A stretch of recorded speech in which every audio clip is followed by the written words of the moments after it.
কাজ করার যে প্রত্যেকটি মেকানিজম সরকারের মধ্যে আছে, আইন আছে, কিন্তু সেটার প্রকৃত বাস্তবায়ন আমরা দেখিনি বিগত সময়গুলোতে। এখানে স্বচ্ছতা আনয়নটা খুব জরুরি আমাদের কাছে মনে হয়েছে, এবং এটাকে সম্পূর্ণ ডিজিটালাইজ করলে সেক্ষেত্রে এই ধরনের আর কোনো অভিযোগ আসার সুযোগ থাকবে না। 24 তারিখের পরে শ্রমিক অসন্তোষ যথেষ্ট কমে গিয়েছে আমাদের ঘোষণার পরে, এবং যে শ্রমিক নেতৃবৃন্দ এখানে ছিলেন ওনারা স্বাক্ষর করেছেন সেই যৌথ বিবৃতিতে। ওনারা চেষ্টা করছেন শ্রমিকদেরকে বোঝানোর। আমরা চাই যে সরকারের এই যে কাজ করার যে প্রত্যেকটি মেকানিজম সরকারের মধ্যে আছে, আইন আছে, কিন্তু সেটার প্রকৃত বাস্তবায়ন আমরা দেখিনি বিগত সময়গুলোতে। আমরা সেই বাস্তবায়নগুলো করতে চাই, এবং এটা যেহেতু শ্রমিকদেরই অর্থ, কোম্পানিগুলো এখানে অংশগ্রহণের মাধ্যমে এটা আমাদের কাছে আমানত হিসেবে রাখে। আমরা সেটাকে সঠিকভাবে জবাবদিহিতা এবং স্বচ্ছতার ভিত্তিতে শ্রমিকদের কাছে পৌঁছে দিতে চাই, এবং এটা যেন এই তথ্যগুলো যেন যে কোম্পানিগুলো অংশগ্রহণ করে তারাও দেখতে পারেন, এবং একই সাথে শ্রমিকরা আবেদন করলে তারাও যেন ফলো আপটা রাখতে পারেন যে তার আবেদনটা কোন অবস্থায় আছে। সেজন্য এটাকে আমরা সম্পূর্ণ ডিজিটালাইজ করার পরিকল্পনা নিয়েছি। এটা সম্পূর্ণ ডিজিটাল পদ্ধতিতে আমরা এই বিতরণটা করব, যাতে স্বচ্ছতা এবং জবাবদিহিতাটা নিশ্চিত হয়, এবং একই সাথে এই আইনের অধীনে আওতাভুক্ত আরো যেসব প্রতিষ্ঠান, ব্যবসায়িক প্রতিষ্ঠান এখনো এই শ্রমিক কল্যাণ ফাউন্ডেশনে অংশগ্রহণ করছেন না, তাদেরকেও কিভাবে এর আওতাভুক্ত করা যায় আমরা তাদের সাথে যোগাযোগ করব, এবং আহ্বান থাকবে আপনারা শ্রমিকদের কল্যাণের উদ্দেশ্যে শ্রমিক কল্যাণ ফাউন্ডেশনে যেই অংশগ্রহণটা করার কথা আপনাদের, সেটা অংশগ্রহণ করবেন। এবং শ্রমিকদের প্রতিও আহ্বান থাকবে, আপনারা আবেদন করুন, আমরা আমাদের দিক থেকে সর্বোচ্চ চেষ্টা করব। যারা প্রকৃত অর্থেই এই ফান্ডটা পাবেন, তাদের কাছে এটা যাতে আমরা স্বচ্ছতা এবং জবাবদিহিতার ভিত্তিতে পৌঁছে দিতে পারি। আমরা বিশ্বাস করি যে এক্সিস্টিং যে ব্যবস্থাগুলো আছে সেগুলোকে যদি আমরা সচল করতে পারি, তাহলে আসলে বাংলাদেশের অধিকাংশ সমস্যার সমাধান হয়ে যাবে, নতুন কিছু না করলেও।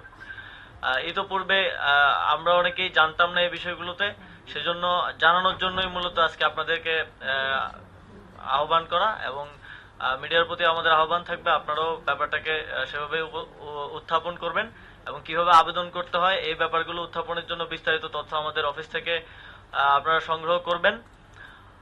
এবং এই সরকার, আমরা বলতে চাই যে যেহেতু আমি শ্রম কর্মসংস্থান মন্ত্রণালয়ের দায়িত্বে আছি, শ্রমিকদের সার্বিক উন্নয়নের লক্ষ্যে আমরা কাজ করছি, এবং সামনের দিনগুলোতেও কাজ করে যাব। আপনারা জানেন কিছুদিন আগেই আমরা শ্রমিকদের যেই 18টি দফা ছিল, সেই দফাগুলোর সমাধান মালিক পক্ষ শ্রমিক পক্ষের সাথে আলোচনার ভিত্তিতে তাদের স্বাক্ষরিত একটি যৌথ বিবৃতিতে আমরা সেগুলো সমাধান দেওয়ার চেষ্টা করেছি, এবং যেই দাবিগুলো মেনে নেওয়া হয়েছে সেগুলো বাস্তবায়নে এখন জোর দেওয়া হচ্ছে। আপনারা এই ডেভেলপমেন্টও সামনের দিনগুলোতে দেখতে পাবেন।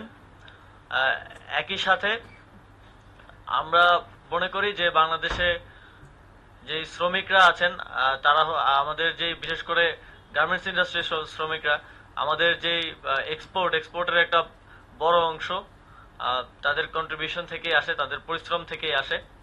তো তাদের জন্য মালিক পক্ষের সাথে আলোচনার ভিত্তিতে তাদের সার্বিক জীবনযাত্রার উন্নয়নের লক্ষ্যে কিভাবে কাজ করা যায়, রেশন সহ আর অনেকগুলো দাবি আছে, আপনারা জানেন। আমরা ইতিমধ্যেই সেগুলো নিয়ে কাজ করছি। সামনে আশা করি এই বিষয়ে আপনাদেরকে সুখবর আমরা দিতে পারবো, এবং দৃশ্যমান ভাবেই সেগুলো ফুটিয়ে তুলতে পারবো। এবং আমরা আহ্বান জানাতে চাই শ্রমিকদেরকেও যে আপনারা আপনাদের কর্মক্ষেত্রে আমাদের গত ঘোষণার পরেই ফিরে গেছেন। দু একটা জায়গায় কিছু সমস্যা আছে, সেগুলোকে আমরা অ্যাড্রেস করছি, আমরা সেগুলো নিয়ে কাজ করছি। আপনারা যদি ধৈর্য ধরে আমাদেরকে সময় দেন, আমরা এই দেশের শ্রমিকদের সার্বিক কল্যাণের লক্ষ্যে সকল স্টেক হোল্ডারদেরকে সাথে নিয়ে কাজ করে যাব।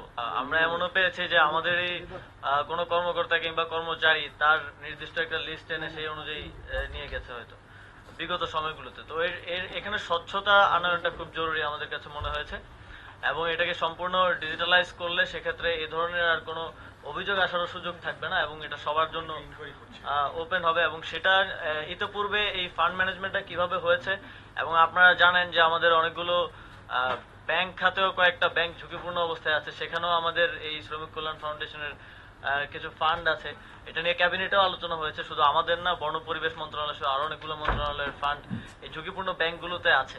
তো এই সবকিছু মিলিয়েই আমরা এইটার ম্যানেজমেন্ট নিয়ে ইতোপূর্বে কোনো সমস্যা থেকে থাকলে সেগুলো ইনকোয়ারি করার চেষ্টা করছি, এবং সামনে আরো কিভাবে বেটার ম্যানেজমেন্ট করা যায় আমরা ডিজিটালাইজেশনের কথা বলছি, এবং ঝুঁকিপূর্ণ ফান্ডগুলোকে কিভাবে আসলে উদ্ধার করা যায় সেটা নিয়ে আমরা কাজ করছি। 24 তারিখের পরে শ্রমিক অসন্তোষ যথেষ্ট কমে গিয়েছে আমাদের ঘোষণার পরে, এবং যে শ্রমিক নেতৃবৃন্দ এখানে ছিলেন ওনারা স্বাক্ষর করেছেন সেই যৌথ বিবৃতিতে। ওনারা চেষ্টা করছেন শ্রমিকদেরকে বোঝানোর, কিন্তু কিছু জায়গায় আমি অযৌক্তিকই বলবো, কিছু জায়গায় শ্রম আইনের বহির্ভূত কিছু দাবি আছে, সেগুলোতে আমরা অ্যাকোমোডেট করতে পারবো না, কারণ এখানে একটা আইন আছে। এছাড়াও এবং এটা নিয়েও আমাদের আলোচনা চলছে, আজকেও শ্রমিক নেতাদের সাথে মিটিং আছে, এবং এর বাইরেও কিছু জায়গায় ক্রিমিনাল অফেন্সের খবর আমরা পাচ্ছি, এবং সেক্ষেত্রে আমরা আগেই বলে দিয়েছিলাম যে এক্ষেত্রে যারা আইন ভঙ্গ করবে তাদেরকে তো অবশ্যই আইনানুগ ব্যবস্থা তাদের বিরুদ্ধে নিতে হবে। স্বরাষ্ট্র মন্ত্রণালয় সেটা নিবে, এবং আজকেও কিছু জায়গায় ক্রিমিনাল অফেন্সের সাথে যারা যুক্ত ছিল তাদেরকে অ্যারেস্ট করা হয়েছে। শ্রমিকদের ন্যায্য দাবিগুলোকে আমরা অ্যাড্রেস করেছি এবং সেগুলো নিয়ে আমরা কাজ করছি। আপনারা শুনেছেন 1 তারিখ থেকে টিসিবির কার্যক্রম আমরা শ্রম ঘন অঞ্চলে শুরু করব, এবং সেটাকে 40 লক্ষ শ্রমিককে টার্গেট করা পর্যন্ত এটা হচ্ছে আমাদের লক্ষ্য।